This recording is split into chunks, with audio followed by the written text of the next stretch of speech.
Hey, Gatekeepers! Welcome back to Weekly Soap Chronicles. I'm your girl Phil, and today I'm breaking down episode 140 of Beyond the Gates.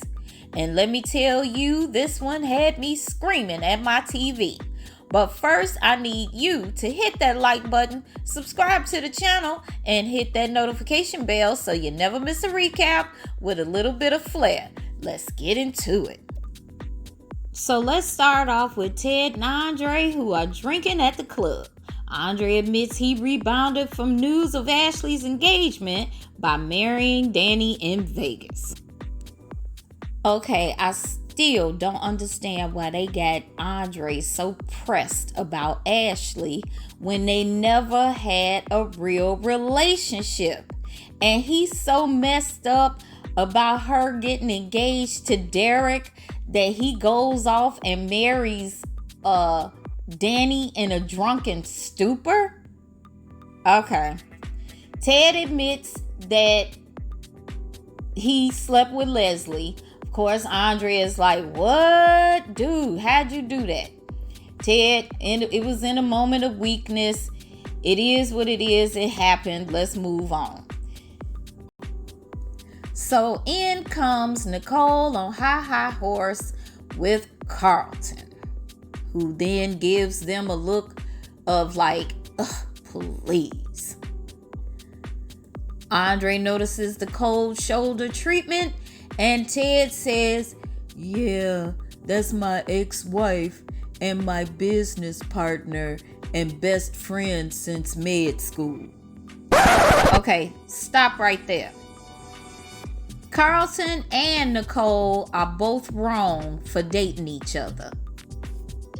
Carlton has admitted to Ted in his face how he always felt like Nicole was the prize. And as soon as he found out that his best friend's marriage was on the rocks, he couldn't wait to jump on Nicole. Where's the bro code, Carlton? And then on the flip side, from Nicole's perspective, that is your ex-husband's business partner and best friend. And you gonna go out with him? Okay. Am I right or am I wrong that Carlton and Nicole are both wrong? Gatekeepers, y'all let me know in the comments. And of course, Nicole still sits in judgment of everybody else's relationships except her own. Meanwhile, at the casino, Vanessa tells Joey how devastated the twins are to lose their dad. He's startled when she announces she's going to talk to the police. Joey tells her that none of this is her fault. She couldn't help Doug because he didn't want help. He assures her that what Doug did was not about them. Doug just ran out of luck and took dangerous chances that got him unalive. She says nothing of this is adding up. Doug's last call sounded like he was apologizing.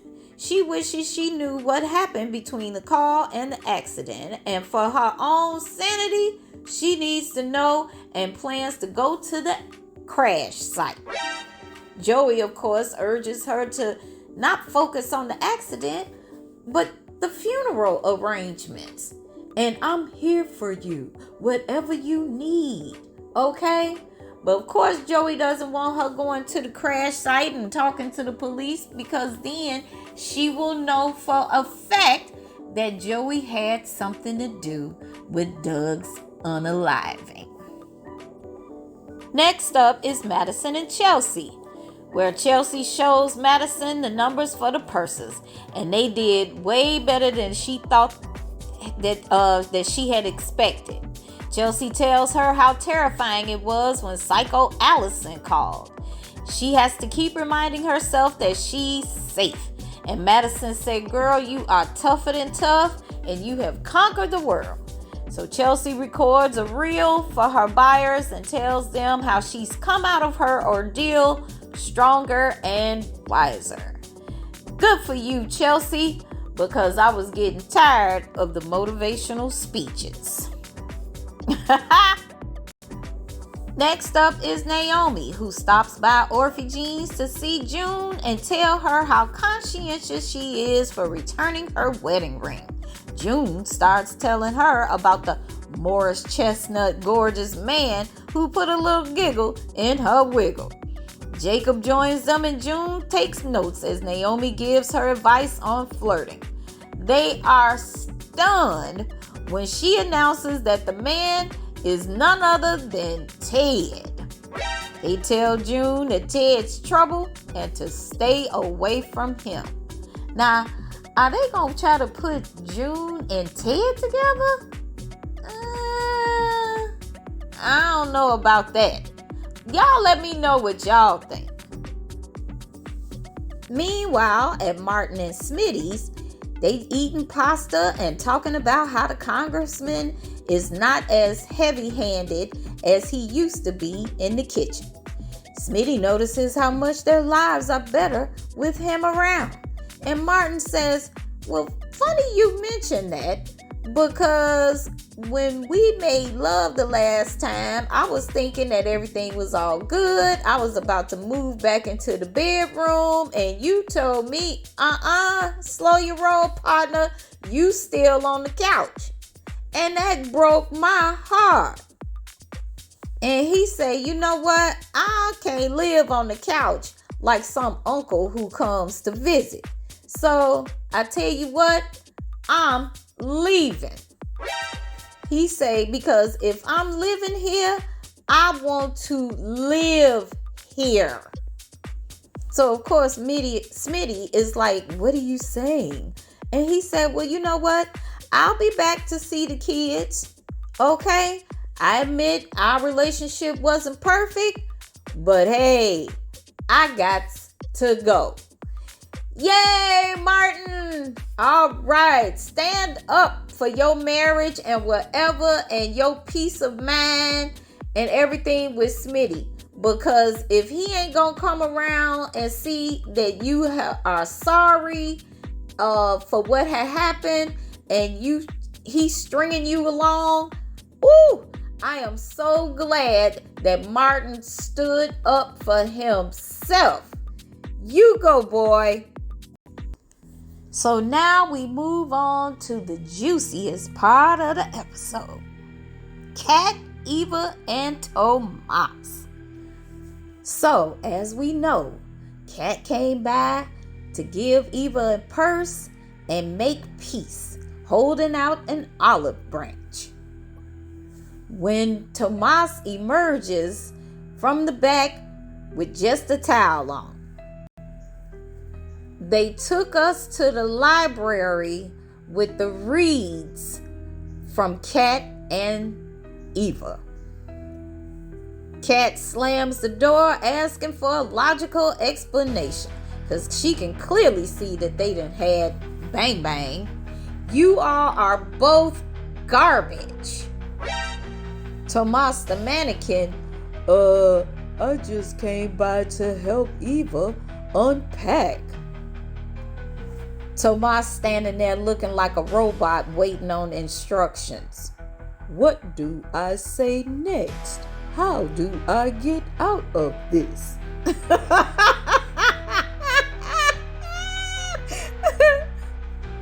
So Kat and Eva go at it. Eva admits she wants Tomas for a long time, and she loved every second of it. Kat tells her to pour out some malt liquor for the homegirls who ain't made it out of Ho-Town. Eva tells her, you don't want none of this, sister girl, since you've been acting like a first-class top-tier B since day one. And Tomas, I showed him what it feels like to be with a real woman, and he did not disappoint. Ooh. Eva goes on to say how Kat was the real issue in the bedroom. Of course, Kat is stunned that Tomas revealed to Eva about their bang bang issues. She accuses Tomas of getting revenge on her by sleeping with her half-sister. Eva accuses her of claiming her as family to look more like the victim. Kat declares she's a heartless hood rat and a degenerate. She leaves, and then Tomas is getting dressed and tells Eva, "We shouldn't have done this. I still want us to be friends." Of course, Eva is like, "What? So what are you saying? You used me? We're just friends? You mean to tell me you still want Kat after what we just did? And we just supposed to be bros now?" Dude. Eva insists that they belong together. We got the chemistry. We talk all the time. We supposed to be together. "I belong with Kat." So she accuses him of just using her, confirming he's good at bang bang and wanting someone who can take him places and look presentable. She's mad that she made the same mistake her mama did, wanting some dude that don't want her back.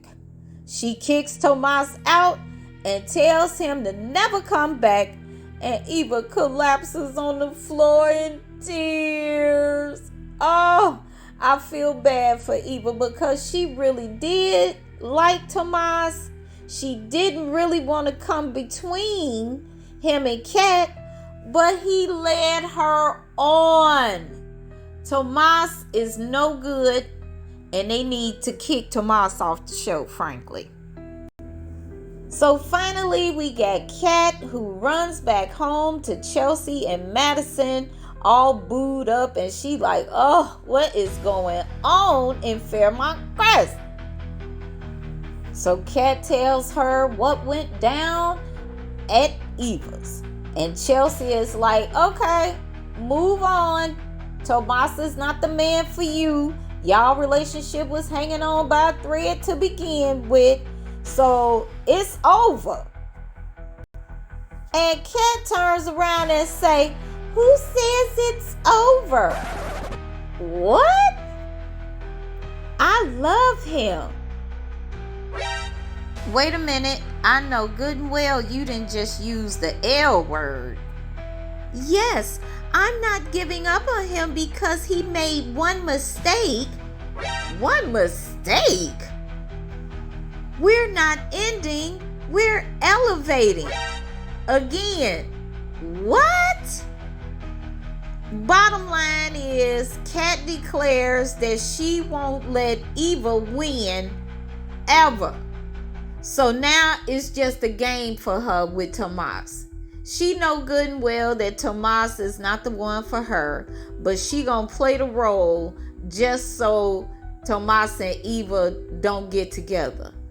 Come on, BTG. Y'all got to do better. Y'all got to do better with this particular storyline. Break them up already and move on. Anyway, that's a wrap on episode 140 of Beyond the Gates. We had love triangles, mysterious unalivings, and risotto-fueled heartbreak. What more could you ask for? Let me know in the comment whose side you on, Team Kat or Team Eva, and what do you think Vanessa's going to uncover about Doug's passing? I can't wait to hear your theories. And don't forget to like, subscribe, and hit that notification bell so you never miss an episode of Weekly Soap Chronicles. Until next time, Gatekeepers, keep the drama alive.